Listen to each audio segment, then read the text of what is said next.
So I'm in Canva and I'm going to create a blank video.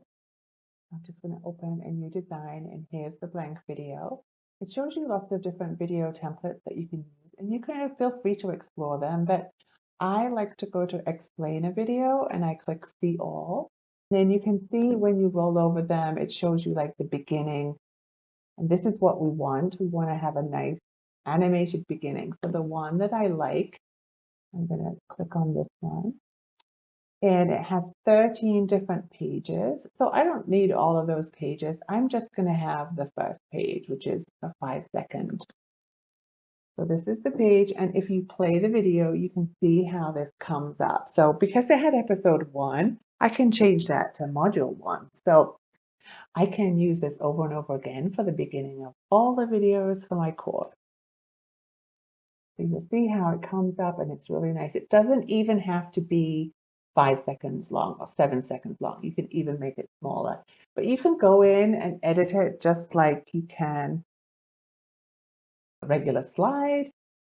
And you can put the course title here or the module titles.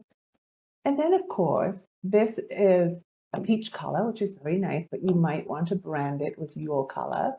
So I do this. This is a Canva Pro feature, but you can just click on your brand colors and it will change it to any of the brand colors that you have. So I really like this one, but I don't want the massage video because that doesn't really match my course. So I'm going to go to videos. And I generally go down to business, depending on your course, you can go down and choose a different type of image. You might want something like the sky, that's something like that.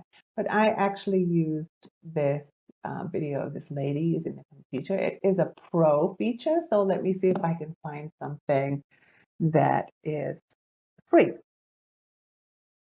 So I'm going to put computer work and I'm going to click on this and select free and apply the filters. Enter. Then I'm going to look to see. I like to kind of scroll right down because a lot of people don't scroll down. This one's pretty good. So, and it's a little bit long. So let's play it, see what happens. Okay, I like that one, but I'm going to shorten the video to about 3 seconds. So what I can do is I can share this, I can download it as an MP4 video and take it into Descript and add it to the front of my module 1 video. And then what I would do is edit it again for module 2. And then I would download that video as an MP4 and put it right on the front of my module 2 video. So that's a really easy way to make yourself really professional looking starters for your course video. Okay.